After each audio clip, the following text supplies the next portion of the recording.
with my buddy John Schott Hello down in Miami, and his wife Pima, who's got a great podcast called Pima Culture, P-E-M-A. See what you did there? Culture. John does body work. Admittedly, it's kind of like teeth-grittingly painful body work. They also do cooking. They're into like optimizing air, light, water, electricity. We really kind of speak the same language. So if you guys have questions as we go, definitely ask them. I'm gonna hand the phone to Pima. So you go Pima or Pema? Pema. And we'll rock and roll. And tell them about how you usually do the infrared too, but we don't really have that set up today. Yeah, well, let's show it for two reasons. Yeah. Right now we're out in the sun, so you can't get anything better than that. But in case we were inside, I was going to use one of these near infrared lights to put around the body, especially the areas where there's the most challenge or more scar tissue and fascial adhesions and things like that. If you have a massage therapist, like have them put infrared around you while you get a massage. It makes a night and day difference in terms of like your soft tissue pliability. And then if you can do the frequency therapy, the music, the sound frequency, the guy who you had on the podcast. Some massage therapists have, and guys, if I'm talking with my face down, let me know if you can't hear me. But some massage therapists have like sound beds that they'll massage you on. You know, and the beds actually make the healing frequencies. Wow! Aha! Breathe. Yep. So what's happening here? I'm going to be doing a couple things here.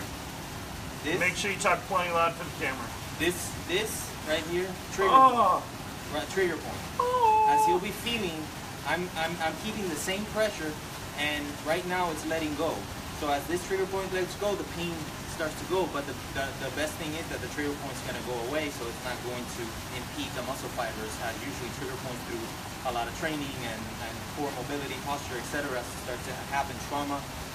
The other things I do is I do strokes that are very deep. This is beyond deep tissue that starts to open up the fascia so that the hydration portals get opened up, but we start to break down calcium deposits. Calcium deposits, we're all accumulating this stuff through improper water, dehydration. That's what I think is really interesting, this idea, because you don't talk to a lot of people that explain that it's calcium deposits, and you're really into proper hydration based on that too, right? Big time. I mean, the hydration is extremely important. Magnesium bicarbonate is the internal weapon that I use basically to do like a one-two punch protocol for this specifically to open up the circulatory system. Now the reason I put the sauna in there too is because it activates the heat shock proteins, and it also starts to create excessive amount of nitric oxide, which also helps the circulatory system start to open up. So here I'm going to work on the calves for a few more seconds. Typically we start to accumulate a lot of calcium in the calves because of sitting too much, improper mineral ratios in the body through poor nutrition, glyphosates, pesticides, herbicides, fungicides, all the stuff that we're exposed to in modern day living, inflammation from electromagnetic frequencies. I mean, you guys know a lot of this stuff, but we start to accumulate in the tissues. Yeah. So it hurts like crazy in the beginning. Right. And my tissues actually right now are very well hydrated because I've been drinking much water because I haven't been able to make it to the grocery store to buy like good glass bottled water, so I've been kind of limiting my water intake while I've been here. I brought you a gallon of usually I swing by and get like Pellegrino or something. Breathe, deep breath. Yeah, I went to the Human Garage last week. They do some interesting work in Venice Beach. They actually have 3 practitioners, and while they do some deep tissue work, like the other 2 practitioners actually kind of like almost distract you and do like they do like massages on different areas of your body. And actually it's interesting because like, you know, like I'll like rub my head and it'll help my legs relax when you do that. It's really interesting. Always in clockwise circles. Yeah. And they explain this because that's the way the umbilical cord curves as it comes out of the body. Yeah. And clockwise is a natural movement for the human body that activates the parasympathetic nervous system. Anytime you're going like clockwise through a labyrinth, or you're massaging yourself clockwise instead of counterclockwise, it's a really interesting theory. We'll get some of this plantar fascia activated here. Oh! Uh-huh. And are people asking any questions, Emma? No questions so far. Okay. So far, they hear you loud and clear, and somebody's really jealous of you right now. Yeah, I so don't know if jealous is the right question, but So tell us it about- does. It does. tell us, Emma, you can do this too, about the kind of like food preparation you guys do. Well, actually, it's all John. I'm just along for the tasty ride. John, you want to talk about your food? Sure. Well, we have very similar proclivities here with Ben, because we're very much into ancestral living, and what I try to recreate with the food is it's a combination of like the rewilding premise, getting as local as possible, trying to get down all the inflammatory foods out of the way. So, for instance, today we made some elk burritos. But the Nice. tortilla... I'm hunting elk next week. Oh, there you go. I'm hunting elk next week in Colorado. Yeah? Yeah. Oh my God, there's so many over there, and they're so big Yeah, and good beautiful. gaming. Remember the ones that we saw? That's great, Tammy. So the idea is to put the most nutrition into the food, obviously. So I'll use bone broth into the cooking. I'll use Celtic sea salt, living salts, herbs, things like that to put micronutrients in there. Using the really good quality fats that are stable. All the foundational principles of ancestral cooking, ancestral food preparation. Reducing lectins and things like that. I like using a broad spectrum of different macronutrients and things like that. I don't get too crazy with it. Depending, and at that point it all goes to an individual scenario, because we're all a little bit different. We all have different levels of activities and things like that. But that foundation is definitely a nice, like, vegetables, fruits, really high quality wild game meats and wild fish, sardines, oysters. And what kind Tubers. I love root do you look at vegetables. macronutrient percentages at all? Unless I have Like fat, protein, carb percentages? Do you have an approximate ratio you look at? For me, I don't, because I've really figured it out that I'm one of those people who are very, like, the very balanced metabolic rate, where I'll get a little bit of everything. So I'm dominant more like 40% carb, 30% protein.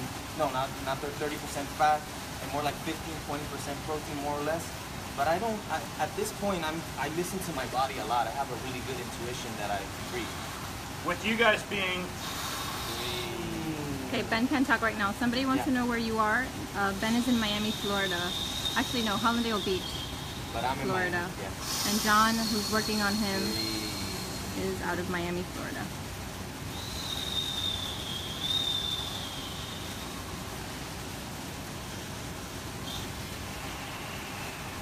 You're right there, Ben? Yeah, I'm all right. What do you think, what was I going to say? You were just talking about fat, carb, protein, Your intuition. intuition. About what I to eat. remember what I was going to ask. Yeah, this What do you think about the idea that when you live in a sunny climate, you can do more fruit and more carbohydrates, or should? Yep, I think if you're out in the sun and you're eating whole fruits, you can get away with a little bit more carb for sure. It does, especially if you're activating the circadian rhythm channels. You're getting that AM sunlight in the morning, blocking blue light at night, getting midday sun. If you're onto those circadian rhythms, you could definitely get away with more carbohydrate. Of course, not processed carbohydrates. I don't eat white sugar or any of that stuff. But I tend to eat a little bit more tropical fruits that are local in the morning, especially in my shake. What are your favorite fruits? Papaya, mamey. I don't know if you're familiar with mamey. No, what is Mamey is from the mamey? sapote family. So imagine a mix between avocado in texture, but not as fatty as avocado, and papaya. So it's this pink fruit. wow. It's amazing. It's like I'll have to try some. you have to try some. Mamey, So how do you it's spell that? M-A-M-E-Y. So it's from the sapote family. Okay. Have you ever heard of lucuma? Yes. Okay, so lucuma is the same family. That's egg fruit. Mamey Yeah, is I like... think I've had that in Hawaii. Okay, so it's the same family. So I'm gonna go through your IQ band. This one's gonna be the top, but it's gonna be good. And 3 seconds. 3, 2, 1.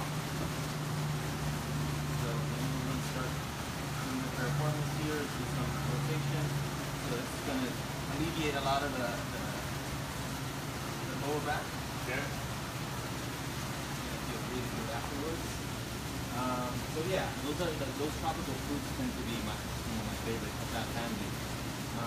But I get a lot of sun. I get the sun. They're also anti-parasitic because of papaya seeds. And my body is really. tuned into a point where it tells me what it needs, what it wants.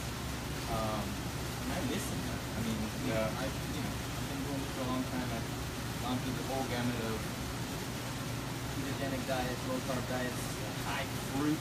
Can they hear him okay, Emma? Yeah. Okay, good. All right, can you guys hear? Everything good? Just double checking. Oh, there's a spot.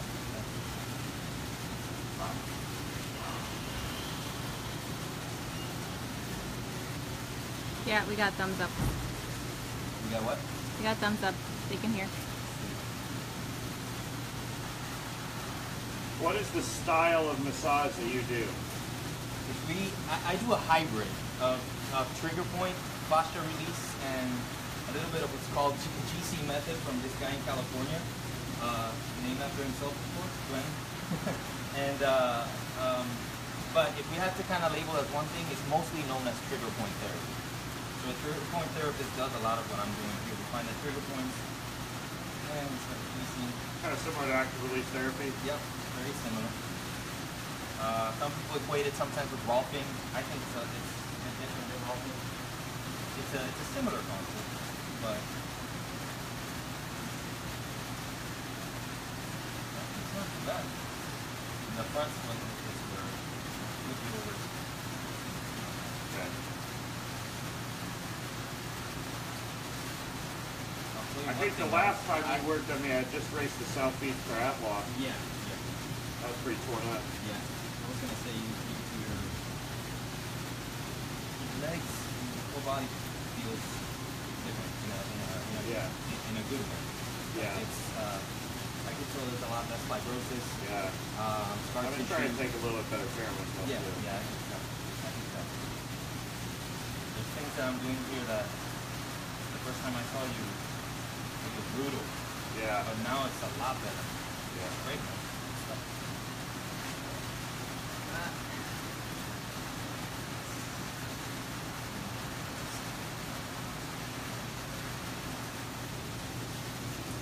So this is the knee, right? Yeah, that left knee, the front of that left knee hurts, and I think the reason why is I excessively loaded some of the posterior muscles in the knee because I injured my left toe, and so I wound up doing a lot more kind of like mid-foot and heel striking, heel loading, and it shifted. I could tell it shifted my loading, like posteriorly, right?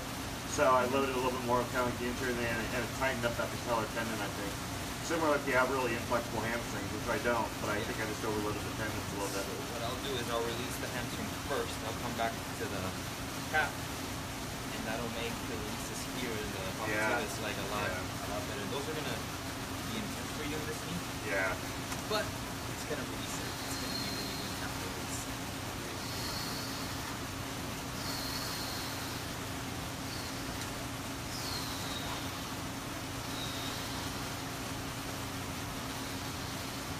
So for people who want to kind of recreate this, a really simple tool you could use is a lacrosse ball. So these spots right here specifically, I don't know if you want to get a little bit closer. These spots right here in the hamstring, right there, that's typically a really good spot for you to put a lacrosse ball and sit on top of a really solid chair. And then you just go up and down, up and down, up and down, see? Up and down, left to right, and you start breaking that scar tissue down with the lacrosse ball. You don't have to go as deep as I'm going right now. You can even just like sit on the handle of the kettlebell, right? Just like yeah, you can do that. And then the lacrosse ball, you throw it down on the floor and you'll get the IT bands. You can roll on top of that. You can roll with a foam roller on top of the calves. What I do is I put the I put the lacrosse ball right on top of the foam roller, and then I put my calf right on top of that. Oh, there you go. And I start rolling that way so I can recreate what I'm doing here. Because what I'm doing here is pretty much like foam rolling on steroids. This is like going real deep in, and it stays with you. So we break the calcium deposits, the fibrosis, and the tissues gets the chance to regenerate in really faster and more effective ways. So, what do you think about the idea that some people say that foam rolling doesn't work? well, I mean, it depends on what they mean by what it does. Well, they say by that working they say that fascia is just too hard and too tough for the foam roller to do anything. Well, I disagree. Just by experience. I disagree too, for the record. By experience, because the truth is, right now I've worked on myself and had somebody work on me so much that when I started foam rolling, the fascial adhesions I felt those. I felt those in a negative way. And as I treated myself and kept myself in good conditioning as far as the body work goes, there's no pain. I mean, this progresses in a way where none of this pain is felt, unless you keep creating trauma in your body. But it works. And the point is that I put a lacrosse ball right in the most painful. Ben's growling like a bear right now. And I feel no pain. For instance, Ben can get down from here and pretty much start mashing on my legs with all his body weight, and I feel very minimal pain from that. That's because I'm envious. That's because of just being consistent with foam rolling. And now foam rolling can get you so far, and that's why I mentioned the whole thing with the lacrosse ball, getting it on top of the foam rolling, because if you put your leg on top of one leg on top of the other and roll on that, it's a little bit deeper, but it might not be deep enough. So in a sense, you can say it doesn't work that way, but there's ways around that. Now there's another, I forget, we can get a link to that later, but there's a device that I want to try out that I haven't. What is it? I think you've probably seen it. It's the one that that has like two balls and it clamps in between your tissues. Yeah, I've seen that. Haven't tried the that. Arm Aid, that one? Huh? Is it called the Arm Aid? I think so. No, it's not the Arm Aid. It's something else. One that was like rollerblades on it? Yeah, with rollerblades. Yeah, I know the one you're talking about. I haven't tried that, but it looks cool. It looks cool. Yeah, one of the girls who races for our Spartan team, she's sponsored by that company. Okay. And I've used it before. She always has it at the races. It works really well. It works, man. I mean, do it at night. Do a really deep foam rolling session right before bed, and you'll see how you'll sleep afterwards. You sleep better. Really, really, really good. So these are mainly trigger points right here. This is just because he trains so much. A lot of trigger points. Huh? Said a lot of them. Yeah. So there's satellite trigger points around main trigger points and things like that. The ones that hurt the most tend to be the main one. And once you dissolve those, the tissue fibers go back to normal. I have a question here. Yeah, you have a question? Should you roll on hard objects like lacrosse balls every day or only every other day? I like every other day.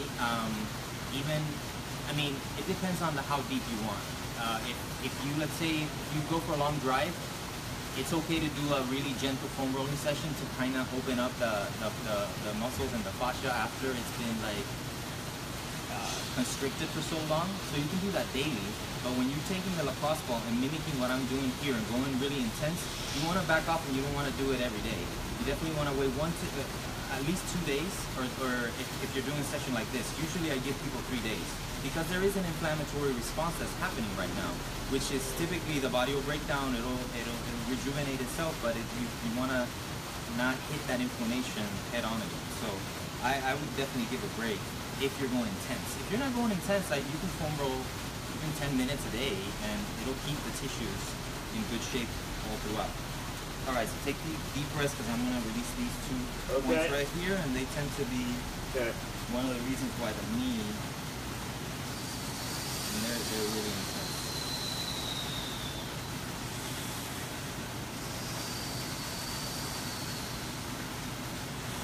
So why is it that most of our knees hurt that much? Because I remember you do that to my knee and it hurts like crazy. It's a combination of things. Too much sitting. High heels for women is a big issue. Poor posture, pelvic shifts that are not corrected. So the tracking and the alignment of the whole musculoskeletal system is off. Therefore, the knees have to compensate.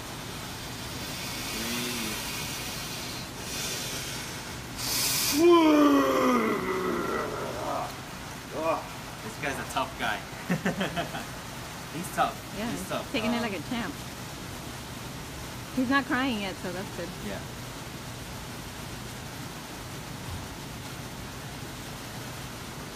Doing good, man. Starting to feel the endorphins get released. My fingers are getting tingly. Yeah. You guys, this is intense, just so you guys know. This is not like a Hands of Serenity massage. Yeah. This is really intense.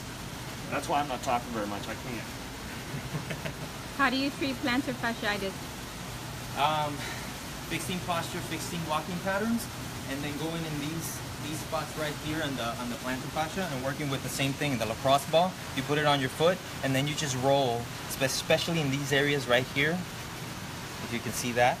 And you take the ball and you roll in here, and you start opening up. Now, fixing your shoe behavior, that's another thing. Most of us are wearing heeled shoes, which shortens the whole length of all the tissues upstream. Calves, hamstrings, everything shortens up because you have that lift. So, you know, as you can see, I'm using the the vibrant fingers, which is mimicking the barefoot, which is, you know, our feet are preferably designed by nature to be the way they are.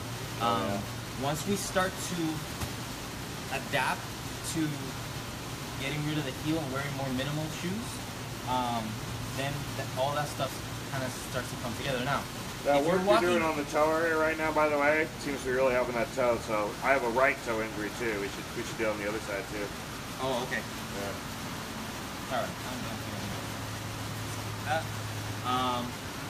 here. The one thing I will say about that is that if you're walking on pavement a lot, you definitely want a minimalist shoe, but that has a little bit more sole to it, because the pavement itself can act, you know, like Katie Bowman says, as a cast. Yeah. And I've made that mistake too. Like, for instance, these shoes that I'm wearing right now, they're actually too thin, way too thin for pavement. I'm not walking too much today on pavement, so that's why I wear them.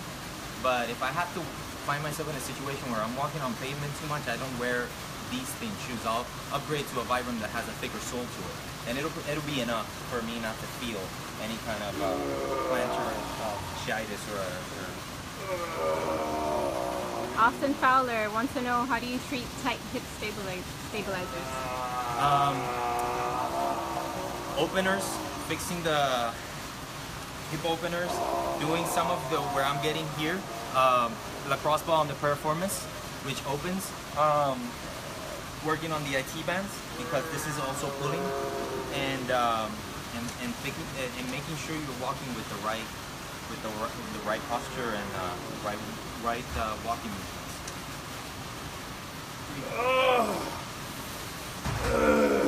3, 2, 1. So hip right here. Yeah. Right here. That's helps to open up the hips. These points right here, and you can hit these points with let me see, if you're doing self-work, it's a little tough with self-work, but honestly you can go get one of those little toy balls that the kids use that are a little bit more compact, and you can put them right in there. You can use a Theracane, actually. I forgot about that one. A Theracane. If you get a Theracane and you put it on this point in the hip, you can find it, you'll feel it. Theracane, T-H-E-R-A, cane. And that's a good tool for the traps and the upper, the rhomboids, the shoulders, and things like that. But you can also use it for this point right here, and very powerful to open the hips and get this really quick. Lacrosse ball, piriformis, and the glutes. This guy has good glute activation. A lot of times I'll get into a client that has no glute activation, and immediately the tissue starts to shake, because they're not really using it. So getting your glutes activated is a good way of getting the body to perform with more power, with more balance, in the way it should be. Best way to release tight TFL? Like similar to what you just did. Yep. I was gonna think of something else, but it's the similar situation. Like everything I'm doing here for the legs, all goes together. You want to release the hamstrings, you want to release the IT bands, you want to release even the calves, everything. Performance.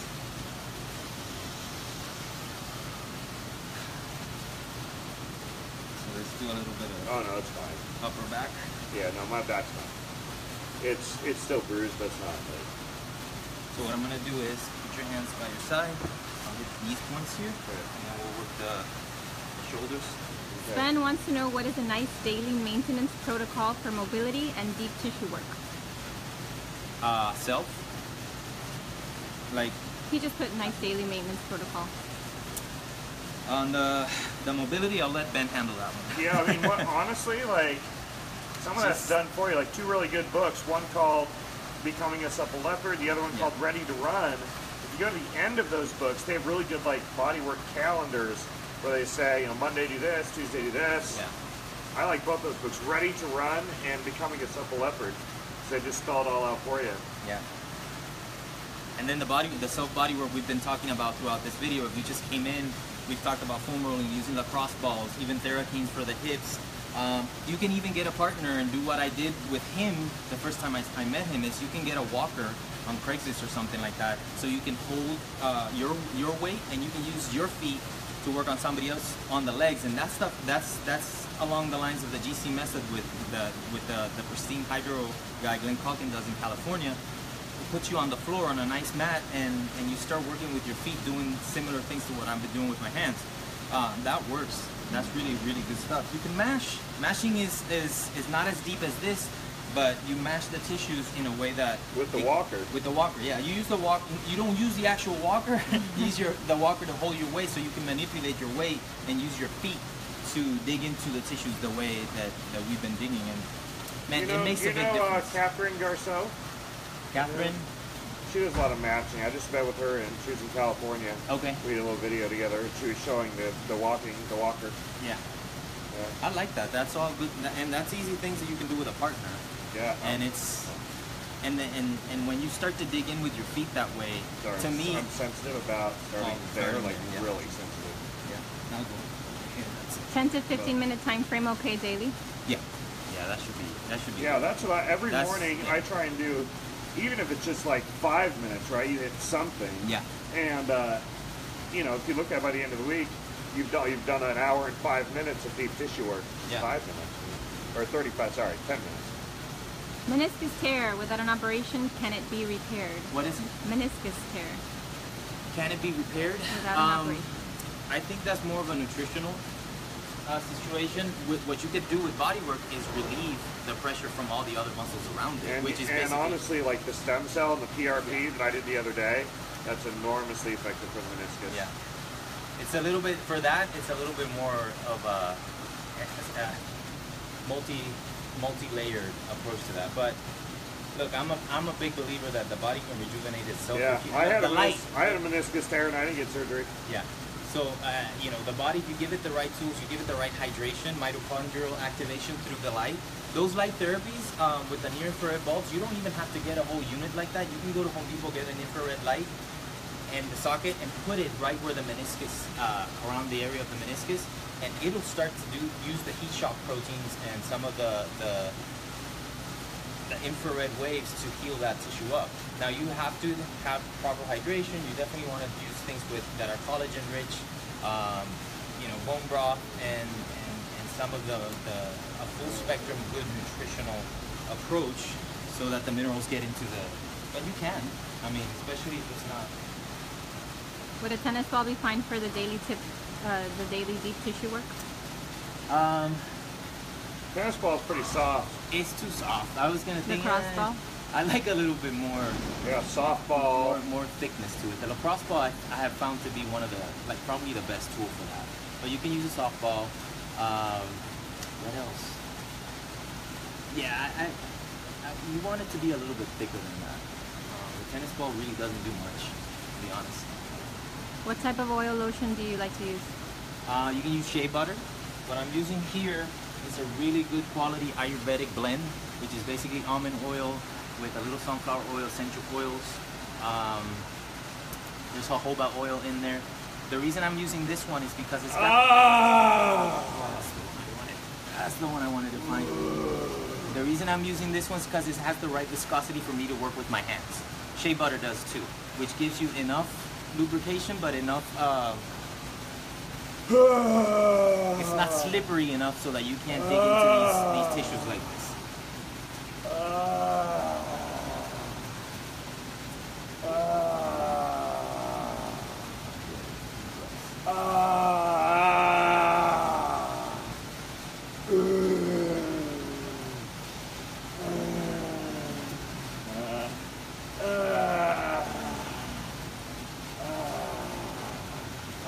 Holy cow. Yeah.